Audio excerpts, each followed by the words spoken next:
মেয়ের নিকা দিলেন পাকিস্তানের সেনাপ্রধান তথা ফিল্ড মার্শাল আসিম মুনির। তাতে কোনো অস্বাভাবিক কিছু নেই, কিন্তু যেটা অস্বাভাবিক সেটাই এবারে আপনাদের বলবো। জানা গিয়েছে নিজের ভাইপোর সঙ্গে মেয়ের নিকা দিয়েছেন পাক সেনাপ্রধান। পাকিস্তানের রাওয়ালপিন্ডিতে সেনাবাহিনীর হেডকোয়ার্টারেই নাকি এই নিকা সম্পন্ন হয়। পুরো মেহফিল জমে গেছিল। যদিও এই নিকার বিষয়টি পুরোটাই গোপন রাখা হয়েছিল। এতটাই গোপনীয়তা বজায় রাখা হয় এই নিকায়ের বিষয়টি যে কোনো সংবাদ মাধ্যমে নিকায়ের কোনো ছবি প্রকাশিত হয়নি। জানা গেছে নিরাপত্তার কারণেই নাকি এত গোপনীয়তা রাখা হয়। মুনিরের মেয়ের পাত্র কে জানেন? মুনিরের মেয়ের পাত্র মুনিরের নিজের ভাইপো, মানে আসিম মুনিরের নিজের মায়ের পেটের ভাইয়ের ছেলে, সেই হলো মুনিরের মেয়ের জামাই। নাম আব্দুল রহমান কাসিম। এই আব্দুল রহমান কাসিম আগে পাক সেনার ক্যাপ্টেন ছিলেন। সেনাবাহিনী থেকে অবসর নেওয়ার পর সেনা কর্মকর্তাদের জন্য সংরক্ষিত কোটার মাধ্যমে তিনি অসামরিক প্রশাসনিক দায়িত্ব পেয়েছেন। বর্তমানে তিনি একজন সহকারী কমিশনার হিসেবে কর্মরত। জানা গিয়েছে পাক সেনাপ্রধানের 3 মেয়ে, এর মধ্যে 2 মেয়ের নিকা আগেই হয়ে গিয়েছে। বর্তমানে 3য় মেয়ের নিকা সম্পন্ন হয়েছে। 26শে ডিসেম্বর শুক্রবার রাওয়ালপিন্ডির সেনা হেডকোয়ার্টারে মেয়ের নিকা দেন মুনির। জানা গিয়েছে নিকাতে উপস্থিত ছিলেন প্রায় 400 জন অতিথি। ছিলেন পাকিস্তানের প্রেসিডেন্ট আসিফ আলী জারদারি, প্রধানমন্ত্রী শাহবাজ শরীফ, উপপ্রধানমন্ত্রী ও বিদেশমন্ত্রী ইশাক দার, পাঞ্জাবের মুখ্যমন্ত্রী মারিয়াম নওয়াজ, আইএসআই প্রধান, পাশাপাশি বর্তমান ও প্রাক্তন একাধিক শীর্ষ সামরিক কর্মকর্তা এবং প্রাক্তন সেনা প্রধানরাও। দেখুন, আমি শুরুতেই বললাম মেয়ের নিকা দেওয়া বা বিয়ে দেওয়াতে কোনো অস্বাভাবিকতা নেই, সেটাই তো স্বাভাবিক বিষয়। বাবা হিসেবে এটা তার একটা অন্যতম বড় কর্তব্য। কিন্তু বিয়েটা তিনি দিয়েছেন তার নিজের ভাইপোর সঙ্গে, মানে নিজের ভাইয়ের ছেলের সঙ্গে বিয়েটা দিয়েছেন। যদিও ইসলামে কিন্তু এটা অস্বাভাবিক কিছু নয়। ইসলামে ফার্স্ট কাজিনদের মধ্যে বিয়ে করাটা বৈধ। যদিও এই বৈধ কাজ করতে গিয়েই আসিম মুনিরকে এত রাগঢাক কেন রাখতে হলো, এত গোপনীয়তা কেন বজায় রাখতে হলো, সেটা নিয়ে একটা প্রশ্ন কিন্তু উঠে যাচ্ছে। এই আসিম মুনির সম্পর্কে যখন বলছি তখন বলে রাখি, মিথ্যা কথা বলার একটা সীমা থাকা উচিত। ভারতের শত্রু দেশ পাকিস্তানের ক্ষেত্রে এই বিষয়টি একেবারেই খাটে না, কারণ তারা কোনো সীমা পরিসীমা মানে না, মানে মিথ্যা কথা বলার ক্ষেত্রে।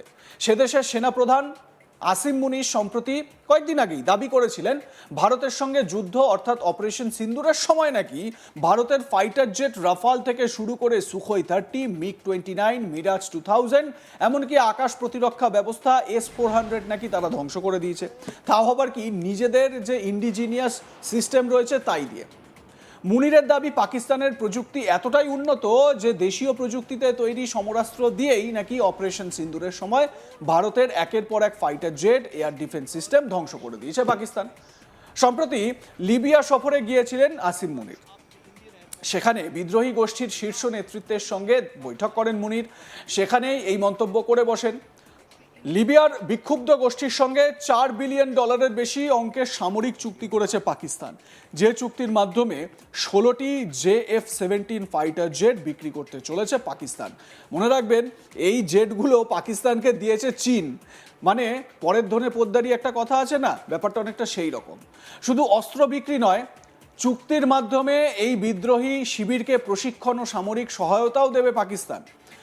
যাদের অস্ত্র বিক্রি করেছে পাকিস্তান, সেই লিবিয়ান ন্যাশনাল আর্মিকে কোনো রকম সামরিক সাহায্যের উপর নিষেধাজ্ঞা জারি করেছে রাষ্ট্রসংঘ। কিন্তু পাকিস্তানের সেনাপ্রধান মুনির রাষ্ট্রসংঘের সেই নিষেধাজ্ঞা উড়িয়ে লিবিয়ান ন্যাশনাল আর্মিকে শুধু ফাইটার জেট বিক্রি নয়, অস্ত্র প্রশিক্ষণের কথাও ঘোষণা করে দিয়েছেন, যা নিয়ে ইতিমধ্যেই বিতর্ক তৈরি হয়েছে।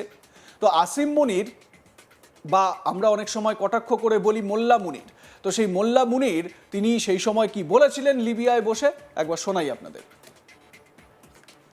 Out of your heart is the fear. The moment you throw out the fear, then you can do any wonder in this world that you want to. And Alhamdulillah, Pakistan learned this lesson long ago. So that is why we said that we will do anything possible, but we will have our own technology. In our just recent war with India, and we have shown our technology to the world. Alhamdulillah, our Air Force using that technology, and that is 90% of the indigenous technology of Pakistan. And alhamdulillah, with his blessings, his nusra and his mercies, the air domain, Rafale, Su-30, MiG-29, Mirage 2000, alhamdulillah, S-400, all taken out. And then, as I said last night also to my brother Saddam, that every piece of equipment and technology which is there with Pakistan is available for our brothers. Yeah, in terms of any assistance that you need from Pakistan, that will be available at your doorsteps, inshallah. And this relationship is not new. It was existing since 60s. And here in Libya, there used to be a huge presence of the Pakistani instructors from Air Force, from Navy, and from other departments here. And we will take our relationship back to that level where it used to be. And in the other domains that my brother mentioned about, in the domain of the mines and the minerals, etc., and the construction, all this, we will encourage the Pakistani companies to come and invest in Libya and undertake joint ventures with you. And I'm very hopeful that under the leadership of Field Marshal Haftar and brother Saddam, Libya is going to touch those heights of the glory which it used to be in the past, and it's going to happen very soon.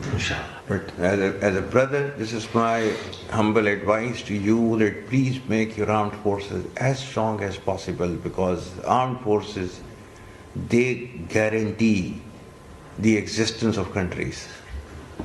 I'm very, very positive in this, very confident. Libya is a land of lion of desert, al-Mukhtar. So here, if need be, every son of this land can become al-Mukhtar for the defense of Libya.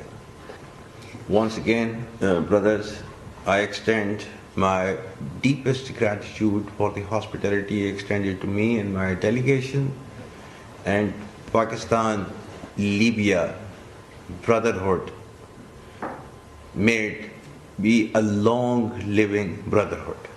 Thank you very much. দেখলেন তো অন্য একটি দেশে গিয়ে কিরকম ভুরি ভুরি মিথ্যার ঝুলি নিয়ে বসে পড়লেন আসিম মুনির। তো এবারে এই আসিম মুনির যখন নিজের মেয়ের নিকাহ দিচ্ছেন, স্বাভাবিকভাবে সারা বিশ্বকে তো ইনভাইট করার কথা, এবং তিনি একজন বড় আমন্ত্রিতকে বা একজন বড় গেস্টকে নিমন্ত্রণ করতেই ভুলে গেলেন। তিনি হলেন গিয়ে ইউএস প্রেসিডেন্ট ডোনাল্ড ট্রাম্প। যে ট্রাম্প তাকে এতবার লাঞ্চে ডেকেছিলেন, নৈশভোজে ডেকেছিলেন, একদম কাবাব খাইয়েছিলেন, সেই ডোনাল্ড ট্রাম্পকেই তিনি নিজের মেয়ের নিকাহে ইনভাইট করতে ভুলে গেলেন। লাইক, কমেন্ট, শেয়ার করে আপনাদের মতামত জানান। দেখতে থাকুন আজ তাক বাংলা। সাবস্ক্রাইব করুন আমাদের ইউটিউব চ্যানেলটি, বেল আইকন প্রেস করুন নোটিফিকেশন পেতে।